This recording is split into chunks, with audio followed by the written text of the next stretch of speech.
আজ কতটা মাস হয়ে গেল হসপিটালের বেডে আমি কেমন আছি, কি করছি, কি খাইছি তা ভাবার মতো কোনো সময় হয়নি তোমার। আমি নাকি বেশ্যা, আমার মা বেশ্যা, আমার বোন বেশ্যা। তাহলে যখন সেটাই ভাবছো, তাহলে কেন এতদিন বলনি আমায়?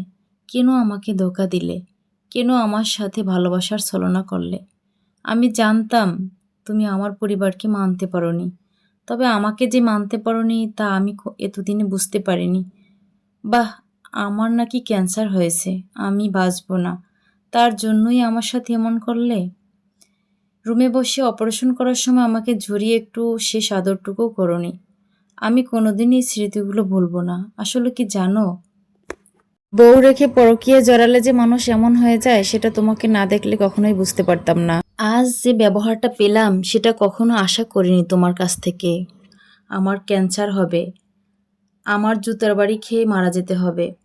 আমিও আল্লাহর কাছে দোয়া করি আল্লাহ তাআলা যেন আমাকে সেই সকল দিয়েই দুনিয়া থেকে বিদায় করে। আসলে কথাগুলো আমি ওইভাবে বলিনি, তুমি যেভাবে নিলে ঠিক আছে। ওর জন্য এতই পাগল যে কিনা নিজের বউর সাথে ইমান ব্যবহার করে। আসলে তোমাকে বলার কিছুই নেই, এটা হলো আমার কপাল। স্বামী নিয়ে অহংকার করে বুক ভাসাইতাম, তাই আজ স্বামীর মুখ থেকে এগুলো শুনতে পেলাম। ঠিক আছে, আজ থেকে এখন থেকেই ভাববো আমার কেউ নেই, আমি এই দুনিয়াতেই একা, আর শুধুই একা। আর কোনোদিনও জানতে চাইবো না যে আমাকে ভালোবাসো নাকি বাসো না, কারণ আমার মন আজ সত্যি বলছে তুমি কখনো আমাকে ভালোবাসোনি, আর কখনো বাসতে পারবে না। আরে এই পৃথিবীতে আমার ভালোবাসা আল্লাহ রাখেনি, ঠিক আছে? তাহলে হবে কিভাবে? জানি ওর মতো কখনো তোমাকে ভালোবাসতে, কাছে টানতে আর মন ভরে আদর করতে পারবো না, সেই মধুর করে কথা বলতে পারবো না। এটাই আমার ব্যর্থতা। জানি তোমাকে কখনো ভালোবাসার যোগ্যতা নেই আমার, কারণ ওই রকম পরিবারের জন্ম হয়নি যেই পরিবার তোমার পছন্দ। তবে তোমার আশাটা আল্লাহ পূরণ করেনি হয়তো। আমি আল্লাহর কাছে দোয়া করি সব সময় যাতে আমি মারা যাওয়ার পর ভালো পরিবারের মেয়ের সাথে আল্লাহ মিলাই তুমি তুমি তখন খুব ভালোভাবে দিন কাটাতে পারবে। আমার মতন মানুষের কাছে তো কোনো দিনই একটু শান্তি পাওনি, কোনো দিন একটু ভালোবাসা পাওনি, কোনো দিন একটু আদর পাওনি। মনের মতন করে তোমার।